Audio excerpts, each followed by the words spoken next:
Assalamualaikum warahmatullahi wabarakatuh.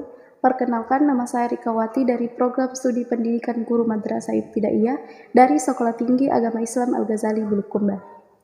Dalam kesempatan kali ini, saya akan menjelaskan tahap-tahap perkembangan manusia pada masa usia remaja.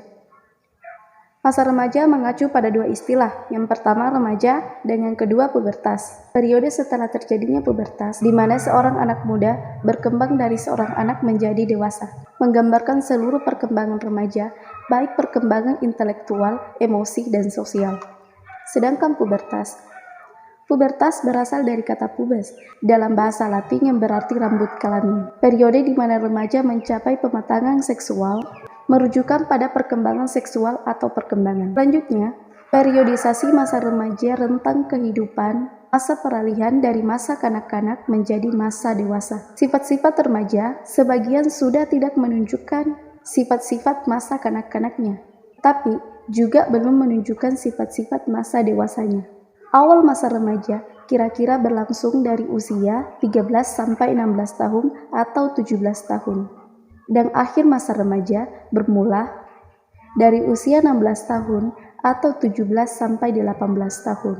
Masa usia pada masa remaja dari usia 18 tahun merupakan masa yang secara hukum peralihan dari masa kanak-kanak ke masa dewasa. Ciri-ciri remaja yang pertama, masa remaja sebagai periode penting. Yang kedua, masa remaja sebagai periode peralihan. Yang ketiga, masa remaja sebagai periode perubahan.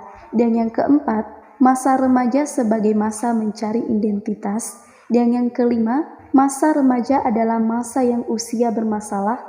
Dan yang keenam, masa remaja sebagai masa yang menimbulkan ketakutan atau kesulitan. Dan yang ketujuh, masa remaja sebagai masa yang tidak realistik. Dan yang terakhir, masa remaja sebagai ambang masa remaja. Selanjutnya, pertumbuhan fisik pada usia remaja.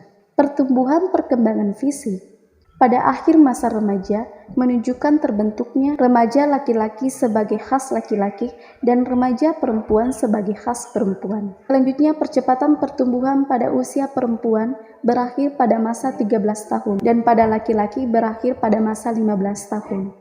Pertumbuhan berat badan dan panjang badan berjalan paralel dipengaruhi oleh hormon. Selanjutnya, perkembangan psikoseksual pada usia remaja bersamaan dengan kematangan pertumbuhan fisik organ-organ seksual juga berkembang menjadi matang atau masat.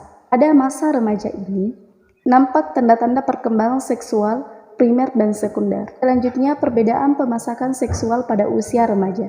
Menurut beberapa penelitian, perbedaan pemasakan seksual pada perempuan terjadi 2 tahun lebih awal dibandingkan pada usia remaja laki-laki. Hari pertama haid sebagai tanda pemasakan seksual pada perempuan terjadi biasanya pada usia 13 tahun dengan percepatan pertumbuhan dengan dimulainya pemasakan seksual dimulai lebih akhir dibandingkan bagi remaja laki-laki. Mungkin itu yang sempat saya jelaskan pada kesempatan kali ini. Lebih dan kurangnya mohon dimaafkan. Saya akhiri dengan ucapan wallahul muwaffiq ila aqwamit thoriq. Wassalamualaikum warahmatullahi wabarakatuh.